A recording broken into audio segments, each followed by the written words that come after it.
Muraho twongeye kubasuhuza tubaha n'ikaze kuri Mwigengesero TV. Twagira ngo nanone tuganire ijambo ry'Imana, ijambo ridukomeza kandi ijambo riduha imbaraga. Ni amagambo yanditse mu Byakozwe n'Intumwa ibice 6, umurongo wa 8 turageza ku murongo wa 15. Ayo magambo ni amagambo avuga ubuzima bwa Stefano, ukuntu yafashwe, ukuntu yajwe no kwicwa. Ariko ikigenderewe ndashaka kuvuga kuba intwari mu mwanya ku murimo ukoramo. Abayuda bafata Stefano bamurega ibinyoma. Stefano wari wuzuye ubuntu bw'Imana n'imbaraga, yakoraga mu bantu ibitangaza n'ibimenyetso bikomeye. Ariko abantu bamwe bo mu isinagogi yitwa iy'Ababertino, n'iy'Abanyakurene, n'iy'Abanyalekisanderiya, n'iy'Abanyakirikiya, n'iy'Abanyasiya barahaguruka bajya impaka na Stefano, nyamara ntibabasha gutsinda ubwenge n'umwuka bimuvugisha. Nuko bagurira abagabo bo kuvuga bati, twumvishe avuga amagambo yo gutuka Mose n'Imana. Boshya abantu n'abakuru n'abanditsi, baramusumira baramufata, bamushyira abanyarukiko. Nuko bahagurutsa abagabo b'ibinyoma, baravuga bati, uyu muntu ntabwo asiba gutuka ahera n'amategeko, kuko twumvishe avuga ati, Yesu w'i Nazareti azasenya ahantu kandi azahindura imigenzo twahawe na Mose. Abiciye mu rukiko bose bamutumbiriye, babona mu maso ha Stefano hasa n'abamarayika, n'ahamarayika. Imana ihabwa icyubahiro. Reka dusenge. Nyir'ibihe byose, wowe udukunda kandi wowe uzi inzira itorero rinyuramo, turagushimiye ko uduhaye umwanya wo kwigisha ijambo ryawe. Ngwino urinyuze mu matwi yacu kandi ritugirire umumaro, rigirire n'umumaro abaryumva, mu izina rya Yesu, amen. Muri iyi minsi rero tumenyereye kumva ubutumwa bwiza ahantu hatandukanye, haba mu nsengero hamwe na hamwe, cyane ko insengero zifunze, ariko abenshi bahitamo gukurikirana ubutumwa bwiza ku mbuga nkoranyambaga. Ni byiza, ni iterambere Imana yatuzaniye, cyane cyane ko imibereho yo muri iyi minsi iragoye kubaho, ni ugukoresha imbaraga mu buryo budasanzwe. Aya magambo rero nayateguye cyangwa se nayatekereje nshaka kuvuga ku buzima bwacu bw'Abakristo. Abantu benshi dukunda kwigisha ku Mana, tukavuga ibitangaza by'Imana,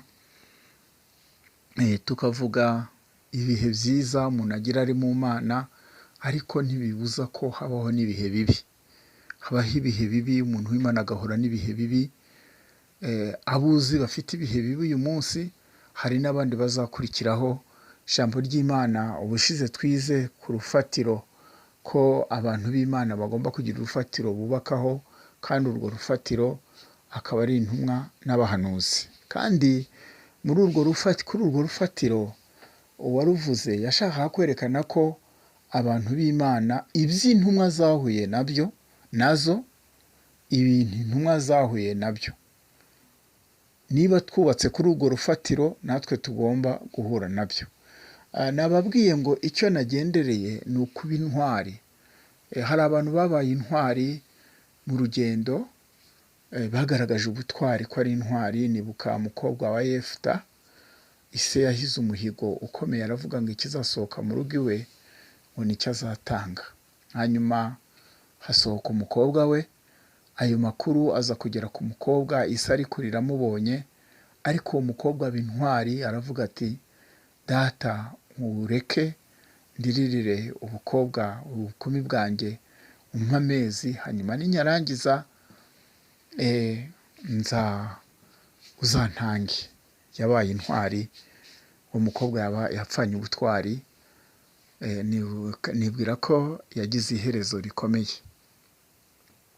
Naho ngaho rero muri ayo mezi 3 ntabyinjiyemo, ni nk'igihe Imana yari imuhaye cyo kubana, cyo kubitekerezaho, ariko Yefuta yari yaramaramaje. Mu kiganiro cyashize ubushize nabwo twavuze ko icyatumye uriya mwana atambwa nuko Yefuta atakundaga kubana n'abatambyi, atakundaga kubana n'abakozi b'Imana kugira ngo bamusobanurire amateka, amakuru y'ibitambo, ko nta muntu utambwa kuva na kera kose. Muribuka ko Aburahamu Imana imuhamagarira gutamba Isaka ngo cyari ikigeragezo, niko Bibiliya ivuga. Ntabwo Isaka yatambwe, ariko Aburahamu yari yamaramaje gutamba Isaka, hanyuma Imana imubwira ko hari intama yateguwe. Rero uriya mukobwa wa Yefuta yazize ko se atabanaga n'abatambyi ngo abe yabagisha inama.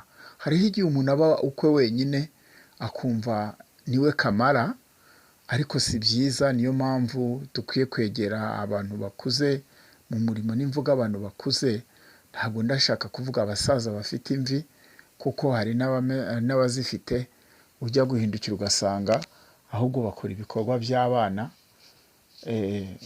Nigeze kumva ikiganiro cy'umuntu hariya mu gihugu cy'Amerika, cy'umuntu ukuntu umuntu atera imbere ugasanga yarakuze kubera kurya neza. Ugasanga ni umugabo yambaye ikositime, ariko mu mutwe we akaba akiri umwana, akaba atatinya kwihagarika mu giterane cy'abantu kubera ko ibitekerezo bye bikiri ku bwana. Rero abantu bakuze mu murimo w'Imana, Bibiliya ivuga, ni abantu bamenyereye urugamba, ni abantu bakoreye Imana, ni abantu bahuye n'ibigeragezo bikomeye, ni abantu bazi kwitwara, bamenya ngo ese Satani yateye, ese Satani yahagurutse. Ni nayo mpamvu buriya abantu benshi bakunze kumva ibyiza by'Imana, n'ubuhanuzi buriho, ni ubutuhamaviza, ni ubuduha Imana iratwaguye. Ubwo ntabwo twigeze duhura nabwo mu gihe cyiza twabayemo, ahubwo twigishaga ijambo ry'Imana, bakatwigisha ukuntu akorera Imana, bakatwigisha iby'ibimenyetso. Ndibuka umupasiteri watwigishaga, wanyigishije igice, yatwigishije ibihe by'imperuka, atubwira ukuntu hazaza umubare w'inyamaswa 666, uburyo uzafata abantu. Uwo mubare atubwira ibimenyetso byawo, atubwira ibi bintu mubona by'amashyirahamwe. Abantu bose bakangurirwa kujya mu mashyirahamwe, ni ukugira ngo bazabafungiremo, ku buryo ujya kuyegayega ugasanga urimo umunyururu utaboneka. Nibuka hari umukozi w'Imana witwa, reka ne kuvuga izina rye, ni umukozi w'Imana yigeze kudusura kuri paruwasi yacu, atubwira ibimenyetso by'abadayimoni. Aratubwira ati hariho igihe kizagera umuntu wese aba ari muri gereza afunze, hanyuma tukagira ngo ni izi gereza zifungirwamo abanyabyaha bajya kugororerwamo. Nuko hanyuma aza kudusobanurira, atubwira ati igihe cyose umuntu wese azaba ari mu mwenda agomba kurara yishyura, cyangwa akaba uri mu kwezi. Aravuga ati icyo gihe nibwo twagiye kubona ati muzaba muri mu magereza. Izo gereza zari amabanki, izo gereza ni amatsinda, abantu bajya banarwana, umwe akaguza amafaranga, yarangiza kuguza amafaranga, wahura n'umwaka ukatanga, ukajya mu itsinda, waza ku mwanya wa nyuma abambere barayashinguzemo, abandi bakabambura. Nuko kandi waba wayafashe bikarangira usa nk'uri mu mbago, usa nk'ufunze. Ibyo bintu rero bitwigishaga bafite ibihe byiza bitarabaho, batubwira amatsinda y'ubucuruzi azajya abaho. Hari indirimbo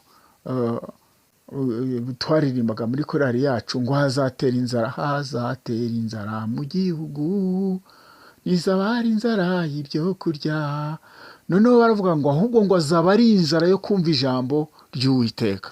Iyo nzara rero yo kumva ijambo ry'Uwiteka, urafungura imbuga nkoranyambaga ukumva bamwe ngo bafite ubuhanuzi bararanye, ngo uyu munsi barabukomeje, ngo nanone ngo naryamye, ngo bigenda gutya na gutya. noneho wajya no kumva n'ubwo buhanuzi ukumva burimo amacakubiri, ukumva burimo ibintu by'amoko, ukumva burimo ibintu by'abadayimoni byo ku rwego rwo hejuru. Hari ibyo bintu byose tugenda tubibona rero tukabyumva.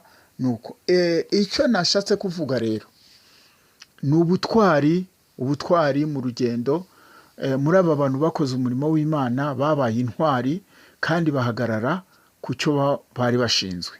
Naha uburyo abantu tumenyereye kubwirwa uburyo Imana ikora ibitangaza, uburyo Imana itanga amafaranga, uburyo Imana itanga imodoka, uburyo Imana itanga inzu, uburyo Imana ikora imirimo itandukanye, ariko tukirengagiza ko hari uwo duhanganye nawe, umwanzi wacu ari we Satani wicishije Yesu akadupfira ku musaraba.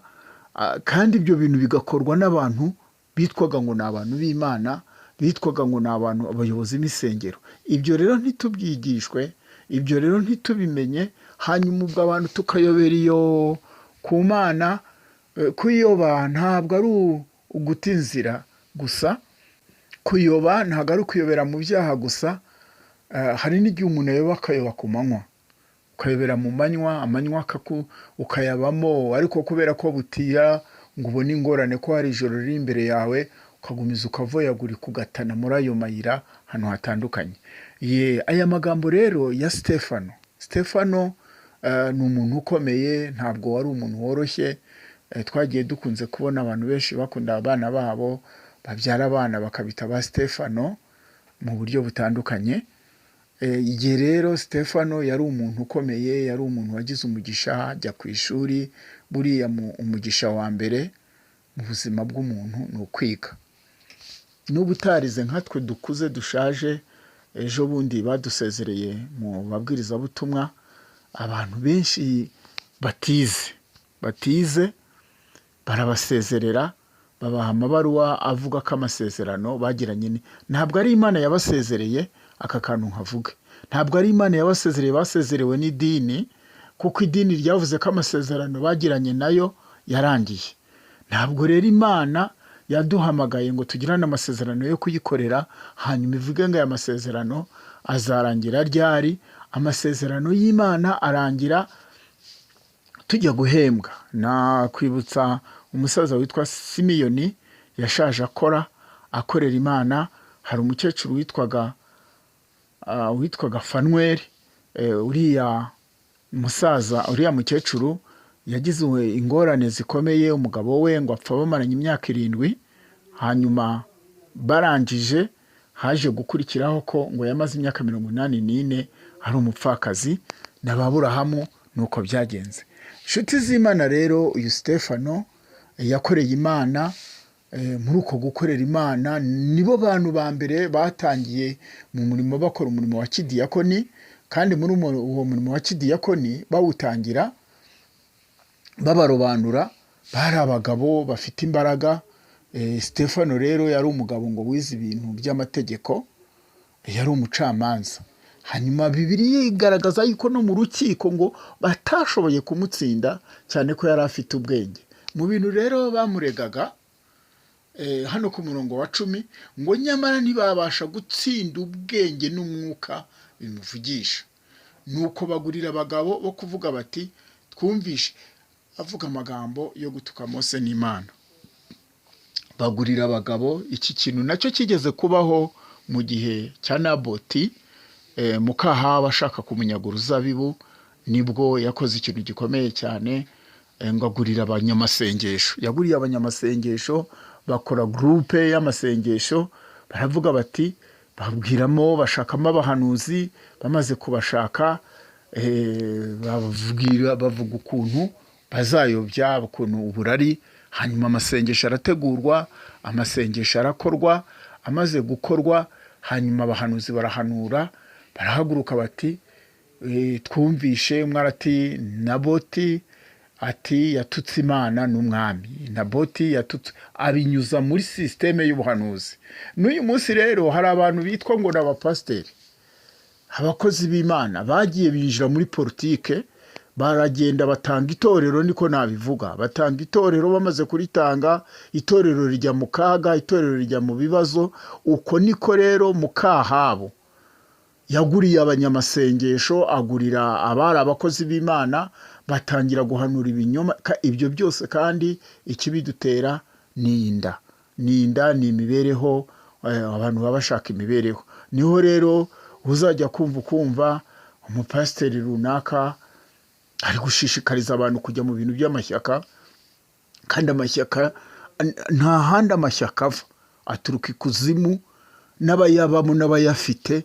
Ni uko abantu batababwiza ukuri ngo babigishe ijambo ry'Imana. Ikintu cyose cyitwa ishyaka ntabwo gituruka ku Mana, gituruka ikuzimu. Niyo mpamvu uzajya ubona abanyamashyaka bose iyo bahuye barashyamirana, iyo bahuye barahangana. Iyo abantu baturutse ku Mana ntabwo bashyamirana. Ni nayo mpamvu buriya ikizakubwira amadini, nubona idini rirarwanya irindi, harimo rimwe ridaturuka ku Mana, harimo abakozi bafite undi bakorera. Rero Stefano mu gihe yakoraga umurimo w'Imana, ntekereza ko batekerezaga ko bazabatwara ubutegetsi, bazabatwara ubuyobozi. Hanyuma rero ngo nibwo baguriye abantu. Bamaze kubagurira, nk'uko mbabwiye, uko Mukahabu yaguriye abahanuzi, bagategura n'amasengesho. Y'amasengesho rero ntiwibwire iki giterane cy'amasengesho ko ari igiterane cyateguriwe ku mudugudu cyangwa igiterane cyateguriwe muri paruwase runaka. Yari amasengesho yo ku rwego rw'igihugu, ibintu byavuzwe n'umugore w'umwami. Ayo masengesho ateguwe ku rwego rw'igihugu. Ntiwibwire ko abahanuye n'ubwo buhanuzi ari babakene bahariya hasi ku maparuwase cyangwa hasi ku midugudu. N'ahantu hejuru, hiyo hejuru ni abashumba bibyegera iyo hejuru, ni abarejiyonari, nibo batangiye ubwo buhanuzi. Naboti arafatwa, aterwa amabuye. Ariko hari umuhanuzi witwaga Eliya. Imana imuzanira amakuru, iramubwira iti huta ugende ubwire bariya abantu bishuriye umukozi w'Imana. Aravuga ngo aho imbwa zarigatiye amaraso ya Naboti, niho zizarigatira n'ayawe. Bivuze iki? Ahantu umuntu wese witwaza imbaraga afite ahera arwanya umurimo w'Imana, niho none Imana ihera iri kukurwanya, iri kukwereka ko ifite imbaraga. Nuko rero nshuti z'Imana, rero Stefano arafatwa.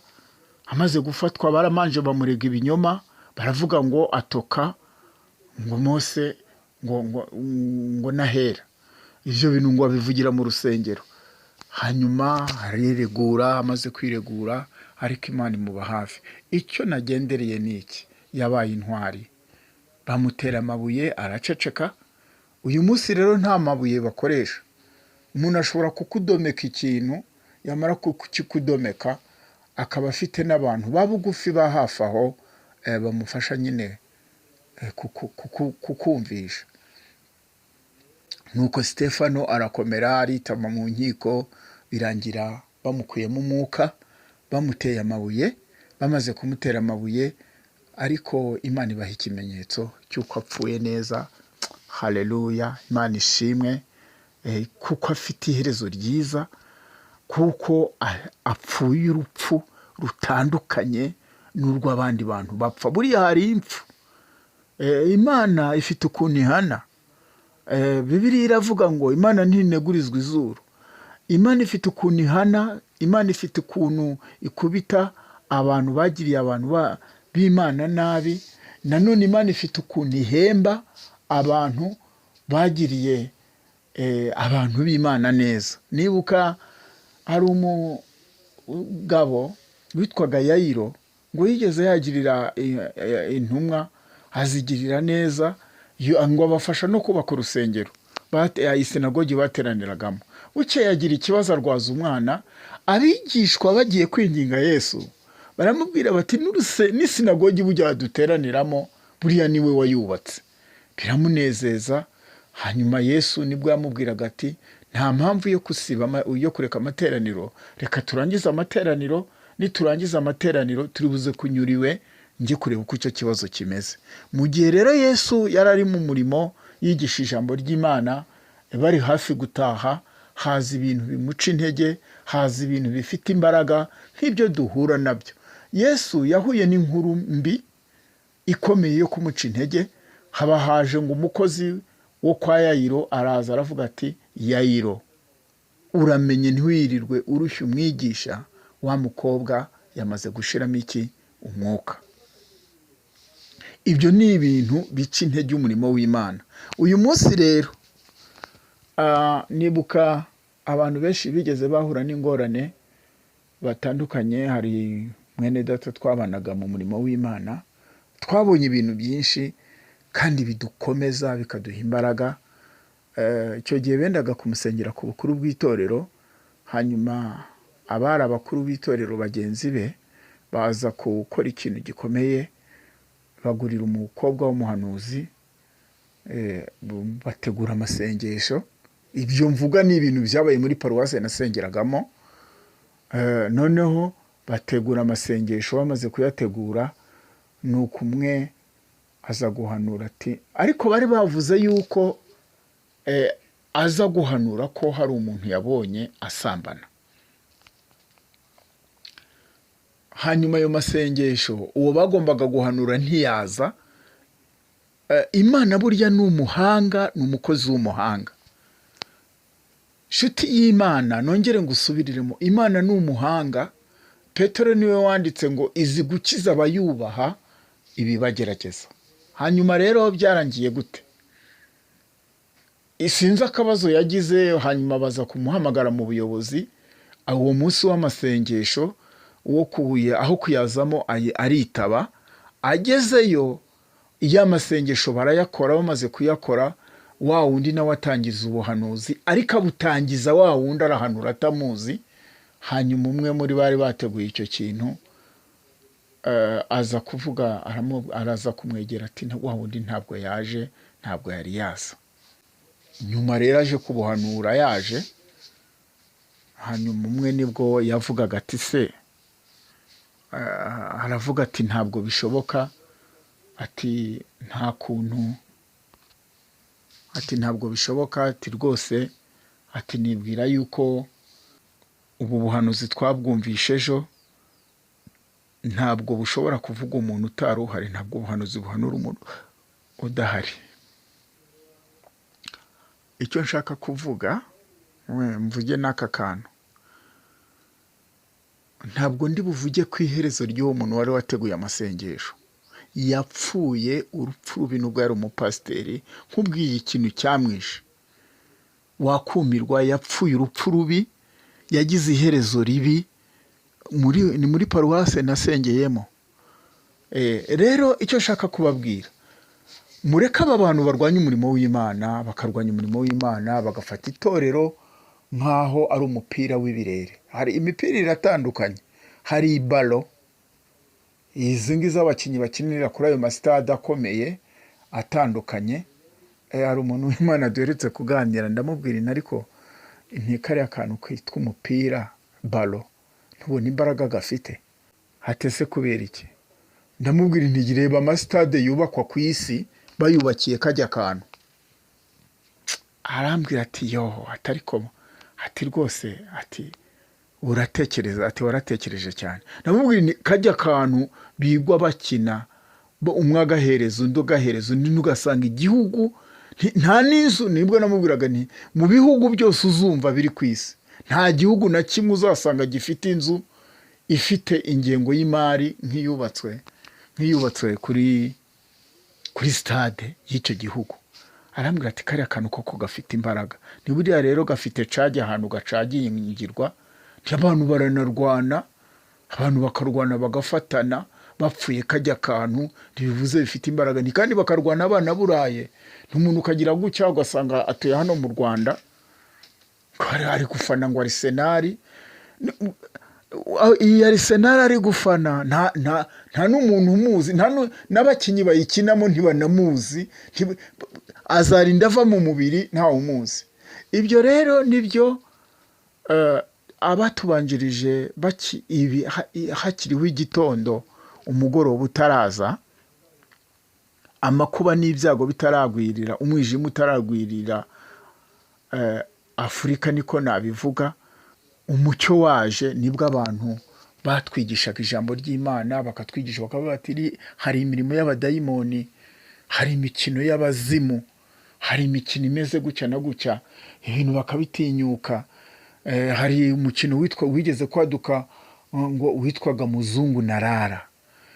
Uwo mukino watwaye abakobwa bakabarya amafaranga, umugore akajya mu isoko akajya agiye kugura ibijumba, yagera batishyiraho gutya na gutya, amafaranga bakaba yamutwaye, akibaza ukuntu arahinguka imbere y'umugabo yari yagiye kugura ibijumba, bakamubwira bati turashyiraho akaguru kawe, ubwo bikarangira bamutwaye bakamukoresha ibyaha. Iyo mikino yose y'uburiganya, hari niwo nigeze kumva ngo witwaga Eri Kave. Abagize umugisha wo kwiga bavugaga ko ngo Eri byavugaga Imana, Kave ikuzimu bikavuga Imana y'ikuzimu. Hari imikino. Uyu munsi rero abantu ntibashaka kubivuga, abantu ntibashaka kubitangaza, ahubwo ngo biruhura mu mutwe. Ahubwo sindushye ziriye, uzi kwigura sakuriza ubusa, uzi kwigura ufite urwamo wamirira ubusa. Nuko rero Stefano, nubwo nagiye kure, Stefano aba umuntu w'Imana, bamurega ibinyoma ariregura, ariko aba intwari. Nababwiye n'undi wabaye intwari, uriya mukobwa wa Yefuta. Stefano aba intwari, hanyuma mu iherezo ry'urupfu rwe aza kugira umugisha. Imana ngo yerekana mu maso he hasa nk'ahabamarayika, niko abantu abamwiteye amabuye uguhamya nibwo batanze. Inshuti z'Imana rero, nagira ngo mbibutse kuba intwari.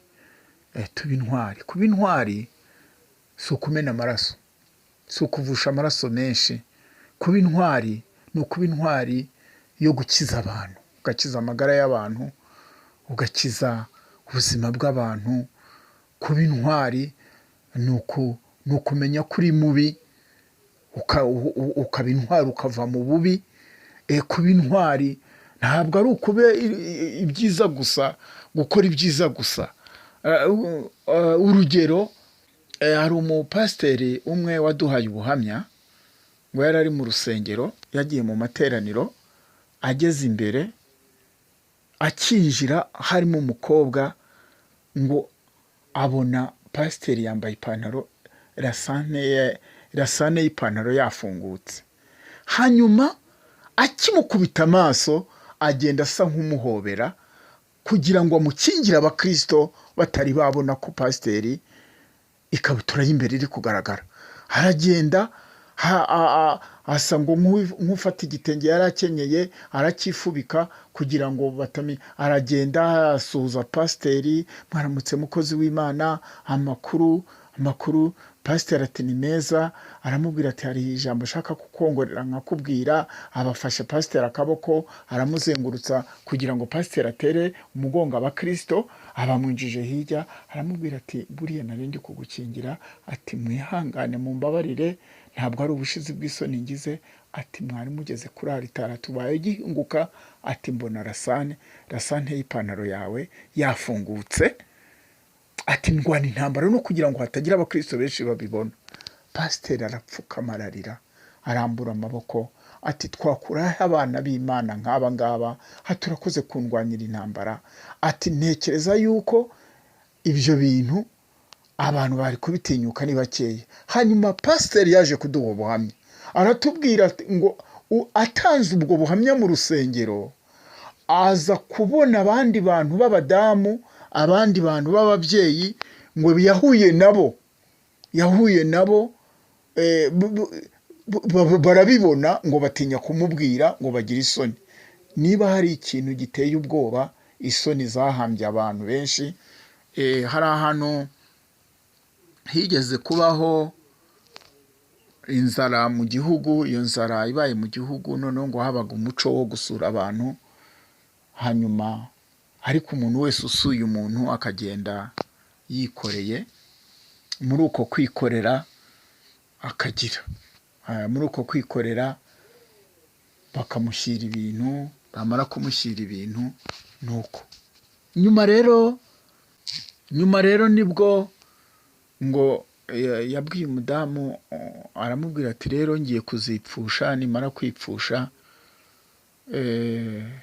uzamfashe ubwire abantu ko napfuye, batuzanira ibintu, wenda iyi nzara turimo yatuvamo. Nuko umugabo aragenda aripfusha, umudamu arahamagara abwira abantu, arababwira ati rega, ati umutware wanjye yitabye Imana. Abantu barahurura bamuzanira ibishyimbo, abandi bamuzanira ibyo kurya bitandukanye. Hanyuma umugabo bagiye kumushyingura bamuteruye ngo aritsamura, baravuga batarazutse. Nuko barabirya, ariko inzara iranga iba ndende, iragumiza iba ndende, ibaye ndende. Hanyuma aravuga ati none se ko byanze, twanze kuva aha, biragenda gute? Nuko biza kurangira, aramubwira ati rero ninjye wipfushije ubusize, hatahiwe wowe. Nuko umugore aripfusha, amubwiye ibyo kugira ngo aze kwitsamura. Umugore aranga, kugeza ubwo bamuhambanye isoni, birarangira. Rero Imana idufashe, Imana itubabarire kuko tugira isoni, abantu bakagira isoni zo guhamya, abantu tukagira isoni zo kwatura. Muzakurikirana amateka y'abantu bose batubanjirije. Abantu benshi bagiye bakora ibyaha, ariko bakaba intwari zo kubyatura. Nidukora icyaha tujye tubyatura. Hari abantu bajya bavuga ba Samusoni uburyo baguye, bakagira ngo icyabagushije hari aho cyagiye. Bijye byose impamvu byanditswe ni ukugira ngo, Pawulo niwe wabivuze neza ngo niba unahagaze wirinde utagwa. Nuko Imana rero ibaha umugisha, Imana ibashyigikire ku bw'aya magambo, Imana ibe mu ruhande rwanyu. Nashakaga kuvuga ngo umuntu akwiye kuba intwari, abantu ntibagire isoni zo guhamya, tukabwira abantu ko Yesu abanyabyaha bazarimbuka, tukabwira abantu ko hari imikino y'abadayimoni, tukabwira abantu ko hari uburyo bwinshi bwa Satani. Tugize n'umugisha twasobanukirwa imikorere ya Satani, kuko imikorere y'Imana yo n'ubundi turayihorana, iratuzana. Iyo umuntu ari ku manywa abona byinshi. Iyo turi mu Mana tuba dutuye mu manywa, ariko nijoro hagomba itabaza ryo kutumurikira. Rero umwami abahe umugisha, umwami abagirire neza.